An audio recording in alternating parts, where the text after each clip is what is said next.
A professora estava na classe dando aula para os seus alunos e estava falando sobre a evolução. E ela começou a ensinar sobre aquela matéria. E ela dizia para os seus alunos: vocês pensam que Deus existe?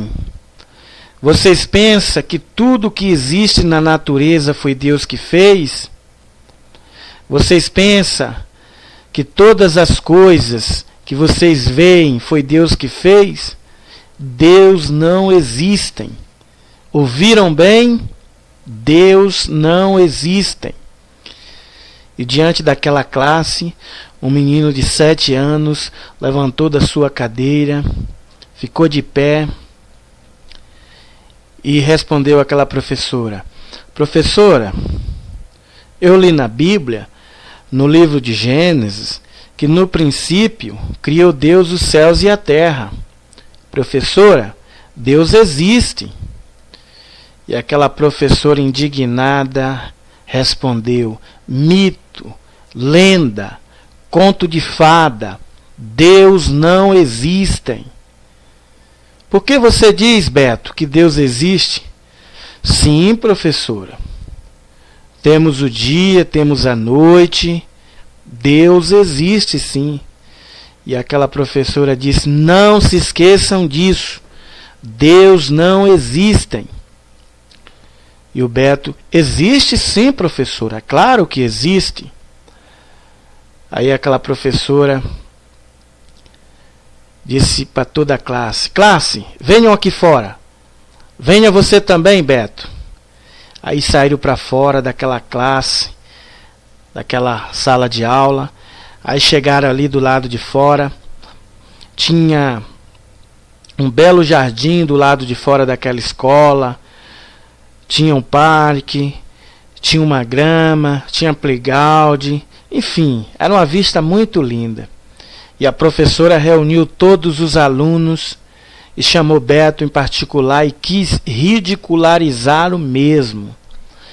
E perguntou para Beto: Beto, você está vendo aquela árvore? E o Beto respondeu: sim, professor, estou vendo. Você está vendo aquela grama? Sim, professora, eu estou vendo. Beto, você está vendo lá no horizonte aquela nuvem?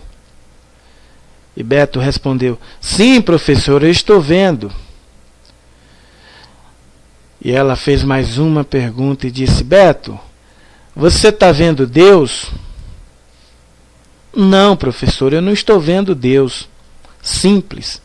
O que você vê, existe. O que você não vê, existe.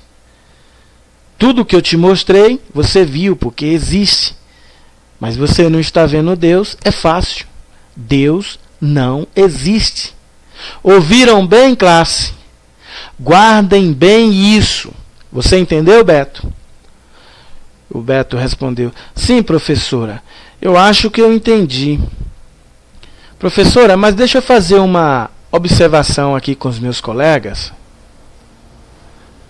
Posso? Aí a professora: sim. Aí Beto, diante dos seus colegas, perguntou: vocês estão vendo aquela árvore? Aí todos os seus colegas em coro responderam: sim. Vocês estão vendo aquela grama? Sim. Vocês estão vendo aquela nuvem? Sim. Vocês estão vendo o cérebro da professora? E todos os colegas de Beto em coro responderam: não. Então, acabamos de concluir que a nossa professora não tem cérebro.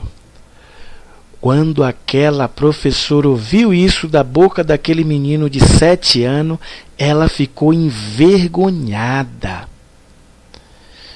Porque de onde poderia sair tanta sabedoria da mente de um menino de 7 anos?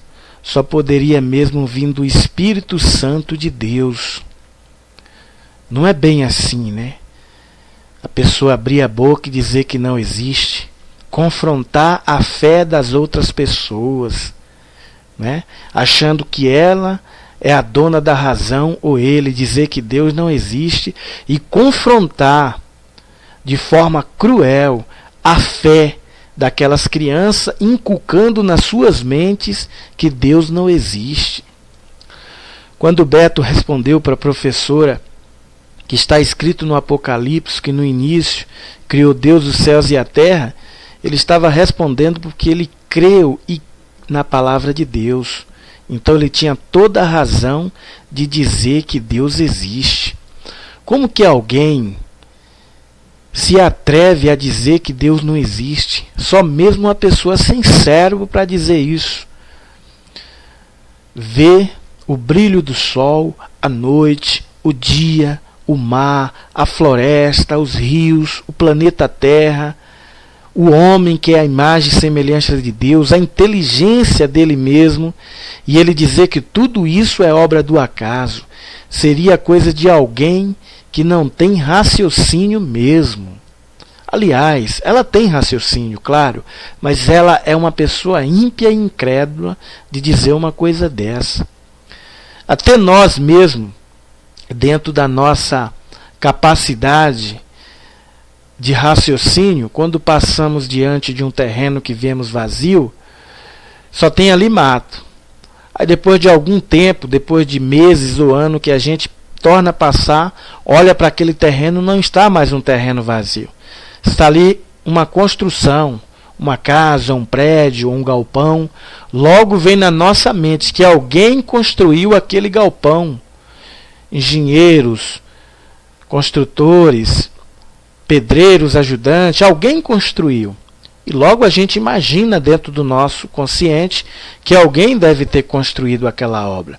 E você vê um planeta desse e dizer que Deus não existe, seria mesmo você não querer crer na palavra de Deus. Olha o que está escrito aqui no livro de 2 Timóteo 3, versículo 16. Diz assim, ó: toda escritura é inspirada por Deus e útil para o ensino, para a repreensão, para a correção, para a educação na justiça, a fim de que todo homem de Deus seja perfeito e perfeitamente habilitado para toda boa obra. Aqui está, meu amigo, a palavra de Deus. E como que alguém pode dizer que Deus não existe? Né? E além de Deus existir, há 2000 anos atrás, Ele enviou seu Filho Jesus aqui nessa terra, exatamente para salvar aqueles que estavam perdidos, que estavam no pecado, porque todos nós pecamos. E nós somos a imagem e semelhança de Deus. Por causa do nosso pecado, um dia nos separamos de Deus e entramos numa vida infeliz. Por isso Deus quis nos resgatar por meio de Jesus, nos dar felicidade completa e salvação.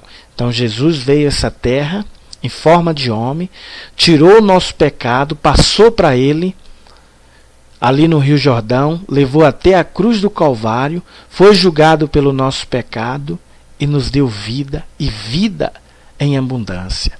Mas o que eu estou falando aqui de nós, é nós que cremos. Se você também crê que Jesus, ali no Rio Jordão, pelas mãos de João Batista, tirou todo o teu pecado, colocou sobre ele, levou até a cruz do Calvário e foi julgado, e crê no Evangelho da água e do Espírito, o Evangelho que ele ensinou a Nicodemos, aquele que não nascer da água e do Espírito não entra no reino de Deus.